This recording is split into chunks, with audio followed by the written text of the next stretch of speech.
दोस्तों नमस्कार। मैं हूं आपके साथ डॉक्टर गोपाल दत्त और मैं काम करता हूं school of vocational studies Uttarakhand मुक्त विश्वविद्यालय हल्द्वानी में। दोस्तों 91.2 एफएम पर आप सुन रहे हैं उत्तराखंड मुक्त विश्वविद्यालय का सामुदायिक रेडियो हेलो हल्द्वानी। इस रेडियो के माध्यम से जहां आपको सामाजिक मुद्दों से जुड़ी जानकारी मिलती है, तो वहीं विश्वविद्यालय से जुड़े विद्यार्थियों के लिए भी हम नए नए कार्यक्रम लेकर आते रहते हैं। दोस्तों आज के कार्यक्रम में हम चर्चा कर रहे हैं इंडस्ट्री 4.0 यानी कि उद्योग 4.0 के बारे में। यह कार्यक्रम उत्तराखंड विज्ञान शिक्षा एवं अनुसंधान केंद्र यूसर्क विज्ञान एवं प्रौद्योगिकी विभाग उत्तराखंड सरकार के सहयोग से आयोजित किया जा रहा है। इस सहयोग हेतु विश्वविद्यालय यूसर्क के प्रति आभार प्रकट करता है। आज हम एक ऐसे विषय पर चर्चा कर रहे हैं जो आधुनिक उद्योग और समाज को गहराई से प्रभावित कर रहा है। यह विषय है उद्योग 4.0। दोस्तों इस चर्चा में हम जानेंगे कि उद्योग 4.0 क्या है, इसके विकास की प्रक्रिया क्या है, इसमें प्रमुख प्रौद्योगिकियां क्या क्या हैं, इसके अनुप्रयोग क्या हैं, इसके एप्लीकेशंस क्या हैं और इससे उत्पन्न होने वाले अवसरों और चुनौतियों पर भी हम श्रोताओं के साथ अपनी बातचीत साझा करेंगे। तो दोस्तों सबसे पहले हम आपको बता दें कि उद्योग 4.0, जिसे आम बोलचाल की भाषा में चौथी औद्योगिक क्रांति भी कहा जाता है, एक ऐसी अवधारणा है जो उन्नत तकनीकों और प्रणालियों के माध्यम से डिजिटल तकनीकों के सम्मिलन को इंगित करती है। इसका उद्देश्य उत्पादन प्रक्रियाओं को स्वचालित और बेहतर बनाना है। उद्योग 4.0 एक क्रांति है जो cyber physical systems, internet of things और क्लाउड कंप्यूटिंग जैसी उन्नत तकनीकों का उपयोग करके उद्योगों के उत्पादन को एक नए स्तर पर ले जाती है। अगर हम बात करें कि औद्योगिक क्रांति के इतिहास की, तो क्यों न शुरू की जाए प्रथम औद्योगिक क्रांति, जो ऐसा कहा जाता है कि 18वीं सदी में शुरू हुई, जहां पर चर्चाएं की जाती हैं कि जल और भाप से चलने वाले मशीनों का विकास हुआ। फिर इसी तरह से 19वीं सदी में द्वितीय औद्योगिक क्रांति कहा जाता है, जहां पर विद्युत शक्ति का उपयोग होने लगा, उत्पादन की बढ़ोतरी होने लगी, उसके मैकेनिज्म में बदलाव आया और 20वीं सदी को हम लोग तृतीय औद्योगिक क्रांति के रूप में जानते हैं, जहां पर इलेक्ट्रॉनिक्स और सूचना प्रौद्योगिकी का उपयोग होने लगा, ऑटोमेशन का एक तरीके से प्रादुर्भाव हुआ और इसी प्रकार से चौथी औद्योगिक क्रांति, जिसको इंडस्ट्री 4.0 भी कहा जाता है, 21वीं सदी की वह क्रांति है जिसमें cyber physical systems, internet of things और तमाम डिजिटलाइजेशन की प्रक्रियाएं सामने आई। और बात करें तो इसी तरीके से उद्योग 4.0 के बाद 5.0 पर भी बहुत प्रगति हो रही है और जल्द ही आप देखेंगे कि तमाम सारे उद्योगों में इंडस्ट्री 4.5 के स्थान पर इंडस्ट्री 5.0 का भी सम्मेलन देखने को मिलेगा। तो आज हम बात कर रहे हैं कि उद्योग 4.0 अर्थात इंडस्ट्री 4.0 की प्रमुख प्रौद्योगिकियां क्या क्या हैं, वहां पर किस तरह से काम होता है, इन चीजों को संक्षिप्त रूप में समझने का प्रयास रहेगा। और हम समझते हैं कि ये बातचीत हमारे श्रोताओं के लिए लाभदायक होगी और उन्हें ये जानने समझने का मौका लगेगा कि इंडस्ट्री 4.0 में किन किन टेक्नोलॉजीज का हम लोग इस्तेमाल कर रहे हैं, किस तरीके से हमारा उद्योग सिस्टम अपनी उत्पादकता को बेहतर करने में आगे बढ़ रहा है। तो पहली बात करते हैं साइबर फिजिकल सिस्टम की।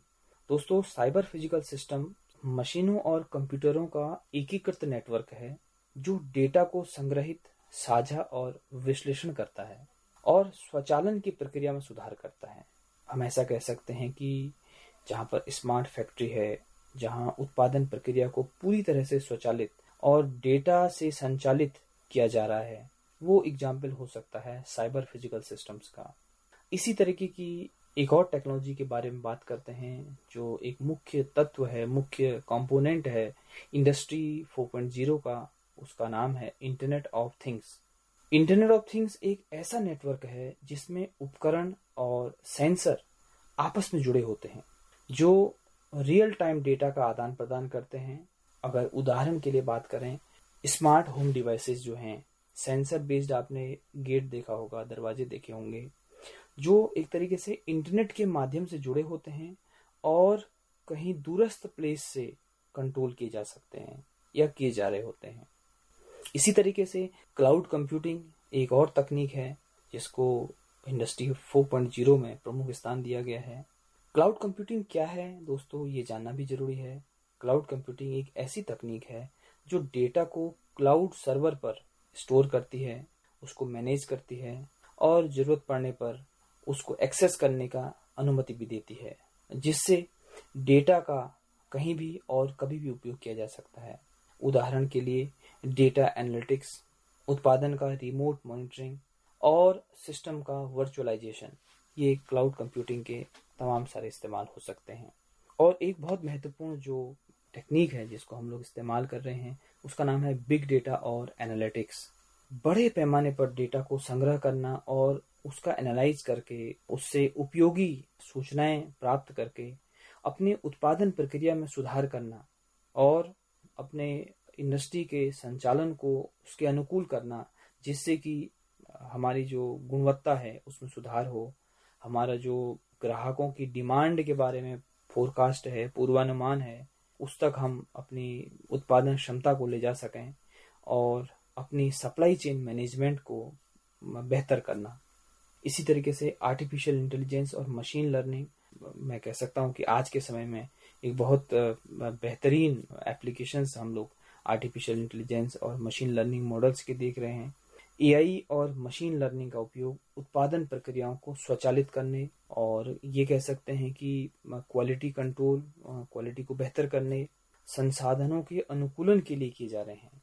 जैसे हम बात करते हैं रोबोटिक्स की, स्मार्ट मैन्युफैक्चरिंग की, और उद्योगों में जो हैवी मशीन्स हैं उनके प्रिडिक्टिव मेंटेनेंस के बारे में एआई मॉडल्स बहुत कारगर हैं। इसी तरीके से एक और टेक्नोलॉजी की बात करते हैं जो इंडस्ट्री 4.0 पर एक पिलर टेक्नोलॉजी के रूप में काम कर रहा है, दैट इज एडवांस रोबोटिक्स।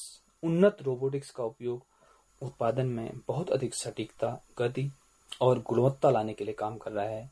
ये रोबोट जो खुद से सीख सकते हैं और स्वचालित रूप से तमाम सारे कार्यों को करते हैं।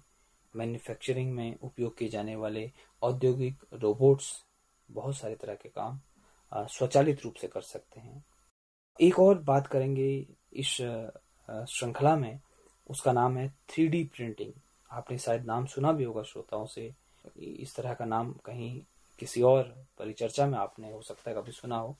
तो 3D प्रिंटिंग का जो उपयोग है वो प्रोटोटाइप्स और जटिल जो है कंपोनेंट्स हैं उनको किफ़ायती तरीके से कैसे इस्तेमाल में लाया जाए, जैसे उदाहरण की बात करें चिकित्सा क्षेत्र में हो, एयरोस्पेस में बात करें उसकी एप्लीकेशन के रूप में हो, तो 3D प्रिंटिंग का भी उपयोग किया जा रहा है।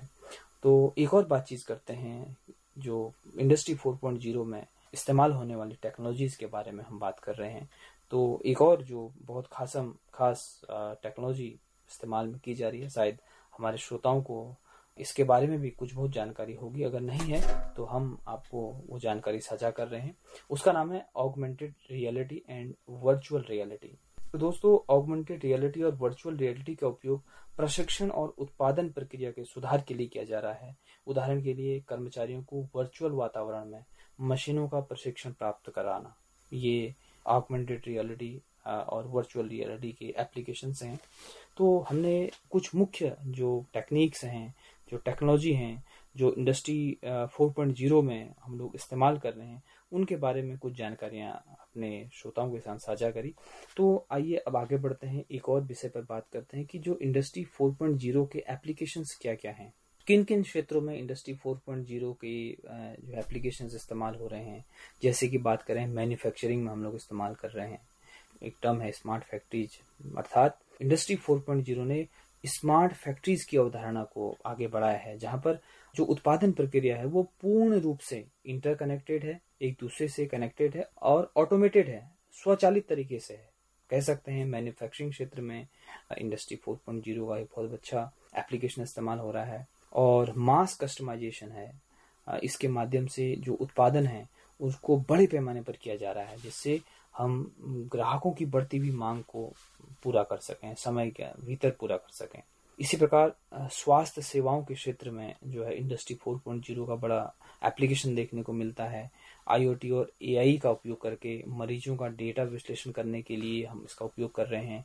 बीमारियों का पूर्वानुमान और उपचार में बेहतर सुधार हो सके, उसके लिए हम लोग स्वास्थ्य क्षेत्र में भी इन टेक्नोलॉजीज का इस्तेमाल कर रहे हैं। इसी प्रकार हम देखते हैं कि ऑटोमोटिव क्षेत्र में, जहां पर हम बात कर रहे थे स्वचालित वाहनों के बारे में, इंडस्ट्री 4.0 की जो तकनीकें हैं उनका उपयोग करके हम स्वचालित वाहनों का विकास कर रहे हैं, और जो आने वाले दौर में यातायात के क्षेत्र में बहुत क्रांतिकारी बदलाव ला सकते हैं। स्मार्ट मैन्युफैक्चरिंग की बात हम कर रहे हैं। ऑटोमोटिव उद्योग में उत्पादन प्रक्रियाओं को और अधिक बेहतर और कुशल बनाने के लिए स्मार्ट मैन्युफैक्चरिंग तरीकों का इस्तेमाल किया जा रहा है। आपूर्ति और लॉजिस्टिक्स में सप्लाई चेन मैनेजमेंट, जिसको हम कह सकते हैं, रियल टाइम ट्रैकिंग, आईओटी से डेटा कलेक्ट करके किस तरीके से हम अपना जो उत्पादन है उसके संचालन को और बेहतर कर सकते हैं, इस रूप में इस्तेमाल किया जा रहा है। प्रिडिक्टिव एनालिटिक्स में बहुत अच्छा इस्तेमाल किया जा रहा है आपूर्ति श्रृंखला और लॉजिस्टिक के क्षेत्र में। इसी तरीके से खुदरा क्षेत्र में भी जो है इंडस्ट्री 4.0 के बहुत सारे एप्लीकेशन हमें देखने को मिलते हैं। जैसे रिटेल स्टोर की बात करें, आईओटी और एआई का उपयोग इन्वेंट्री को स्वचालित रूप से प्रबंधित करने के लिए किया जा रहा है, जिससे स्टॉक की उपलब्धता को बनाए रखा जा सके। ग्राहकों को अनुभव कैसा हो रहा है, उनके अनुभव का जो डेटा है, ग्राहकों का जो डेटा है, उसको विश्लेषण करने के लिए उनका व्यक्तिगत खरीदारी अनुभव कैसा रहा, ताकि ग्राहकों की संतुष्टि में सुधार किया जाए। कस्टमर सेटिस्फेक्शन बेहतर होगा तो आपके जो प्रोडक्ट हैं, आपका जो बिजनेस है, वो और बेहतर हो सकता है। इस तरीके से जो है इंडस्ट्री 4.0 का इस्तेमाल खुदरा क्षेत्र में भी किया जा रहा है। तो अब छोटी सी बात करते हैं कि इस क्षेत्र में चुनौतियां क्या क्या हैं। चुनौतियां भी बहुत सारी इसके साथ साथ। देखिए, चुनौतियों पर सबसे पहले बात करें तो जो महत्वपूर्ण चुनौती, जो सबसे खास है, वह है साइबर सुरक्षा। जिस तरीके से हमारा डिजिटलाइजेशन बढ़ेगा, ऑटोमेशन बढ़ेगा, तो हमें एक बहुत बड़ा खतरा पैदा होगा, वो है साइबर का। साइबर सेफ्टी हमारी एक बहुत बड़ी चिंता है। किस तरीके से हम अपने पूरे सिस्टम को साइबर अटैक फ्री बनाएं, उसको बचाएं। तो इंडस्ट्री 4.0 में आईओटी का भी हम इस्तेमाल कर रहे हैं, क्लाउड कंप्यूटिंग का भी इस्तेमाल कर रहे हैं, बिग डेटा का भी इस्तेमाल कर रहे हैं। तो ये हमारे लिए चिंता का विषय है कि हम साइबर हमलों को कैसे अवॉइड करें, उनसे अपना बचाव कैसे करें। दूसरा, अगर स्वचालित प्रक्रियाएं होने लगेंगी, ऑटोमेशन होने लगेगा, रोबोटिक्स के उपयोग होने लगेंगे, जो पारंपरिक हुनर है, जो ट्रेडिशनल स्किल है, उन तरह की नौकरियों पर खतरा उत्पन्न होगा। तो हमें ये भी ध्यान रखना है कि री स्किलिंग और अप स्किलिंग को हम कैसे बढ़ावा दे सकते हैं। क्योंकि अगर ऑटोमेशन का हम बात करते हैं तो उससे जो मानव श्रम है वो बहुत हद तक कम हो जाता है। तो उससे क्या होगा, इंडस्ट्री छटनी करेंगी, लोगों को नौकरी से निकालेंगे, तो एक बहुत बड़ी सामाजिक समस्या का जन्म होगा। तो इससे निपटने के लिए हमें जो अपना जो यंगस्टर है, जो युवा है, उसको उस हुनर के साथ पारंगत करना है, उस हुनर में जिसकी आज उद्योगों में जरूरत है। तो इसके लिए रीस्किलिंग, अप स्किलिंग की हमें बहुत आवश्यकता है। और एक और बहुत महत्वपूर्ण विषय है मानव और मशीन के बीच सहयोग। ये बहुत बड़ी चुनौती है। हम लोग चारों तरफ से मशीनों से घिरे हुए हैं, तो इस कॉम्बिनेशन को, इस बैलेंस को बनाए रखना है, और हम नए हुनर को सीखें, और नए हुनर से मानव और मशीन के बीच जो सहयोग है वो बरकरार रहना चाहिए, वो बेहतर बना रहना चाहिए। और इस क्षेत्र में जो एक और बहुत खास चुनौती है वो है नियामक चुनौतियां।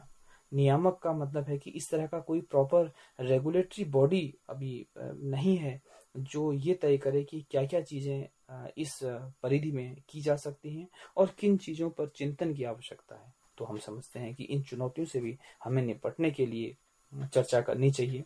और आज के इस व्याख्यान में हमने इंडस्ट्री 4.0 के डिजिटलीकरण, ऑटोमेशन, स्मार्ट तकनीकों और तमाम सारी जो टेक्नोलॉजीज हैं, उसके जो पिलर कंपोनेंट्स हैं, उन पर अपनी बात अपने श्रोताओं से साझा करी, और जिससे हम ये कह सकते हैं कि इंडस्ट्री 4.0 के उपयोग से बेहतर गुणवत्ता, इनोवेशन, क्रिएटिविटी और मशीनों की ताकत को मिलाकर एक बेहतर गुणवत्ता वाले नवाचारी उत्पाद बनाने में हम प्रगति कर रहे हैं। इससे भविष्य में और नए कौशलों में वृद्धि होगी और रोजगार के नए अवसरों को जन्म मिलेगा।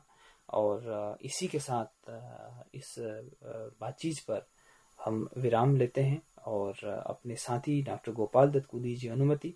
आपसे फिर मिलेंगे किसी और कार्यक्रम में। नमस्कार।